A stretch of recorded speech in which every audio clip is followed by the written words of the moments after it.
Hallo und herzlich willkommen zu meinem neuesten Video. In diesem Video möchte ich euch meine letzte Neuerwerbung vorstellen. Von Märklin die kleine Rangierdiesellokomotive V60 mit Telex-Kupplung, Märklin Nummer 3065.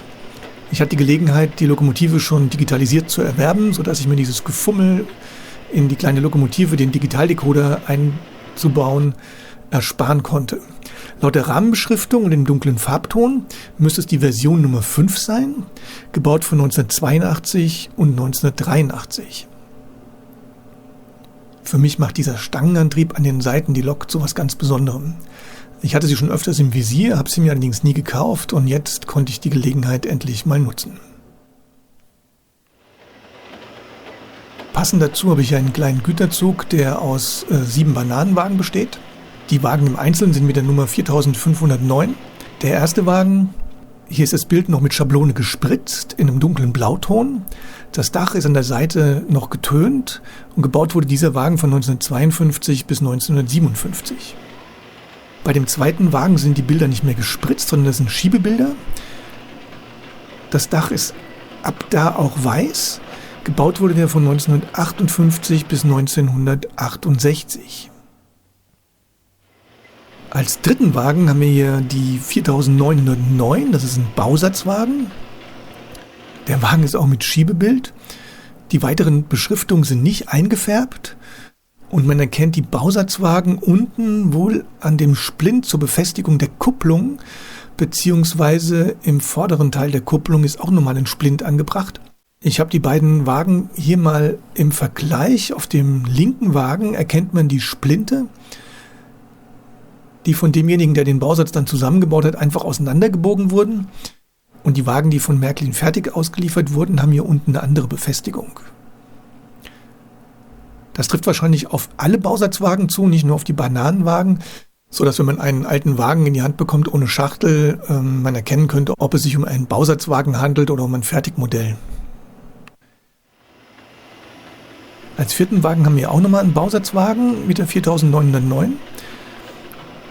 Und der Unterschied besteht jetzt hier darin, dass das seitliche schwarze Schild hier gedruckt ist. Und bei dem anderen Wagen ist es wohl auch ein Schiebebild, wenn ich es richtig verstanden habe. Hier nochmal zum Vergleich. Der Wagen auf der linken Seite ist wohl der gedruckte Wagen. Dieses schwarze Schild ist hier gedruckt. Und diese Variante gab es wohl nur in 1969. Was dann den fertigen Wagen betrifft und auch den Bausatzwagen. Als nächstes Wagen haben wir einen Primex-Wagen mit der Nummer 4544 mit Tonnendach. Deswegen unterscheidet er sich jetzt von den ersten Wagen schon mal komplett von der Optik. Und diese Variante wurde entweder ab 1976 gebaut oder nur 1976. Das konnte ich leider nicht feststellen. Für mich aber mit dem Tonnendach ist es eigentlich einer der schönsten der Bananenwagen. Hier als sechsten Wagen haben wir dann von Märklin aus dem Hobbysortiment die Nummer 4414. Gebaut wurde der wohl von 1976 bis 1996 und ab hier sind dann auch die Wagenböden komplett aus Kunststoff. Die waren bei den Primex-Wagen jetzt auch noch aus Metall. Und als letztes haben wir hier einen Wagen aus dem Güterwagenpaket, wahrscheinlich die Nummer 750-3, vermutlich aus 2004. Und das ist damit in dem Zug vom Baujahr her der neueste Wagen von allen. So, von der Nummer 4509, dem alten Wagen, habe ich dann noch diverse Varianten zum Ersteigern gefunden. Teilweise komplett in Gelb, teilweise natürlich bemalt. Unterschiedlich fehlende Beschriftungen, die aber wahrscheinlich nur abgegriffen sind oder sich einfach im Laufe der Jahre aufgelöst haben. Dann verdrehte Schiebebilder, wo die Figur nicht auf der Tür befestigt war, sondern die Figur nach rechts oder links verschoben war und der Schriftzug in der Mitte. Aber es handelt sich meiner Ansicht nach dann immer noch um die Nummer 4509.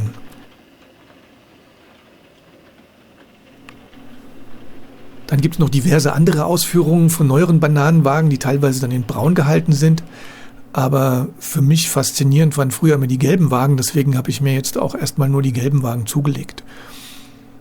Für mich der interessanteste Wagen ist im Großen und Ganzen fast der Primex-Wagen, weil er durch dieses geriffelte Tonnendach von der Optik einfach mit am schönsten wirkt und am detailliertesten wirkt. Wahrscheinlich werde ich mir von denen noch ein paar Wagen besorgen, um den Zug dann irgendwann nochmal weiter zu verlängern. So, das war's von mir zum Thema meiner Bananenwagen bzw. zu meiner V60. Ich danke euch fürs Zuschauen. Demnächst gibt's wieder mehr und bis gleich.